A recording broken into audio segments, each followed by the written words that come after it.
Kim chi với rất nhiều những biến tấu khác nhau. Hôm trước á, mình có chia sẻ cách làm kim chi cải thảo nè, kim chi dưa leo và kim chi củ cải rồi.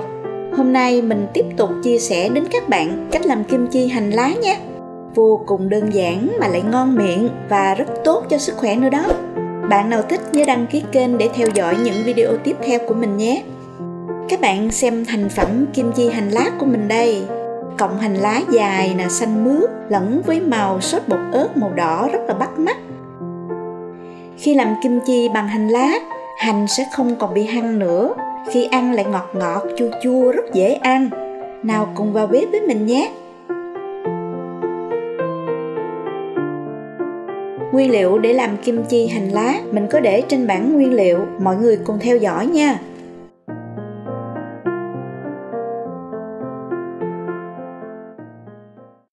Đầu tiên thì chỗ hành lá này mình mua về nè, cắt đi phần rễ, nhặt bỏ những lá sâu úa nha. Mình chọn những nhánh hành lá có củ to nè, thân dài thẳng, lá không bị dập nhé các bạn. Xong rồi các bạn rửa hành lá cho sạch và để ráo. Mình sẽ cho vào đây một cốc đầy nước mắm nè. Một cốc này là tương đương với 235ml đó. Rưới nước mắm lên phần củ như thế này. Dùng tay đảo đều chỗ hành lá để bảo đảm là phần củ trắng được nhúng vào nước mắm nha. Với kim chi hành lá mình sẽ không sử dụng muối đâu, mà chỉ sử dụng nước mắm, vì phần lá hành khá là mỏng manh, dễ bị dập. Để yên cho hành lá thấm nước mắm trong 15 phút. Trong khi chờ đợi mình sẽ chuẩn bị gia vị và sốt để trộn kim chi. Trước tiên mình sẽ nấu bột nếp nè. Dùng 40g bột nếp pha với 350ml nước. Khuấy để bột nếp tan đều, tránh bị bong cục nha. Cho thêm 2 muỗng canh đường. Hòa tan. Sau đó bật bếp đảo đều cho đến khi hỗn hợp trở nên sệt và trong lại là được. Tắt bếp luôn và để thật nguội trước khi trộn vào kim chi nhé. Bây giờ mình bắt đầu xay gia vị nè. Cho tất cả các gia vị vào cối xay gồm có hành tây, lê cắt nhỏ cho dễ xay nha, tỏi, gừng nè, tôm khô. Tôm khô thì các bạn nhớ rửa sạch và ngâm mềm. Cho vào nửa chén nước để hỗn hợp dễ xay hơn. Ấn nút và xay nhuyễn hỗn hợp các bạn nhé. Xong rồi, giờ thì mình bắt tay vào trộn sốt thôi. Hành lá này mình đã ngâm được 15 phút rồi nè. Chuẩn bị một cái thau lớn để trộn hành lá nha. Mình đổ chỗ nước mắm đã ngâm hành vào trong thau.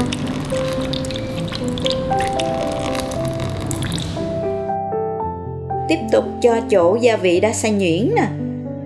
Rồi đến bột nếp. Sau đó là cho vào đây 3/4 cốc ớt bột Hàn Quốc, tương đương với 12 muỗng canh. Phần ớt này có thể thêm hoặc bớt tùy theo khẩu vị của gia đình mình. Nhà mình thì thích ăn cay và để màu của kim chi nó đẹp hơn nên dùng nhiều một chút. Xong rồi các bạn trộn đều.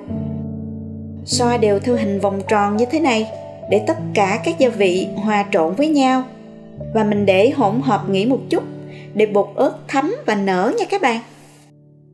Bây giờ mình để hành lá vào trong thau nè và bắt đầu trét đều hỗn hợp sốt lên trên. Thoa đều lên phần củ hành, lá hành. Bảo đảm là hành được phủ đều sốt gia vị để hành lá có thể lên men tốt nhất. Các bạn dùng tay vuốt đều từ đầu hành đến lá hành luôn nha. Làm như thế này nè. Nhớ đeo bao tay vào nha các bạn. Các bạn cứ tiếp tục làm tương tự cho tới hết luôn nha.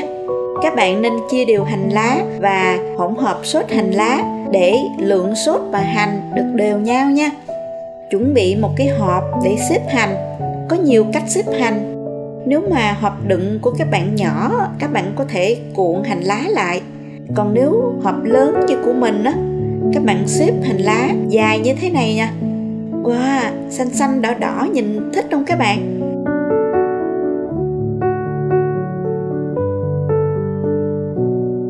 Xong rồi đóng nắp lại và để nhiệt độ phòng từ 12 đến 24 giờ cho hành lá mình lên men, ăn sẽ ngon hơn nhé. Nhiệt độ ở từng nơi ở của các bạn có khác nhau. Nhớ thăm chừng kim chi, khi thấy lên men nhớ bảo quản tủ lạnh ngay nhé. Câu này mình thường nhắc các bạn trong mỗi clip làm kim chi, nhớ nha các bạn. Món kim chi hành lá của mình sau 12 giờ đấy các bạn ơi. Mình lấy ra dùng thử xem sao nhé. Wow, vừa mở hộp ra đã nghe mùi thơm rồi các bạn ơi.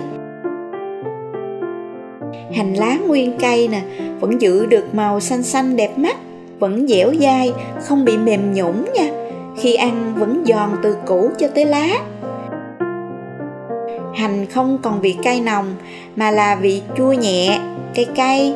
Hành lá thì ngọt ngọt, mùi hành lá hòa quyện với mùi gia vị tỏi ớt rất thơm và đậm đà. Món này dùng kèm với giò chả rất ngon. Đặc biệt kẹp chung với thịt luộc ăn với cơm là ngon tuyệt luôn các bạn ơi. Ăn với mì gói cũng rất hợp nha.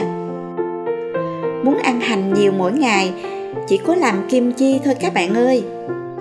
Bạn nào thích ăn hành nên làm thử món kim chi hành lá này xem nhé. Một biến tấu rất ngon và lạ miệng. Chúc các bạn thành công với món kim chi hành lá. Hãy bấm đăng ký và bấm vào cái chuông để tiện việc theo dõi những video mới của mình nha. Cảm ơn mọi người đã luôn đồng hành và ủng hộ kênh Cô Ba Bình Dương. Chào tạm biệt và hẹn gặp lại.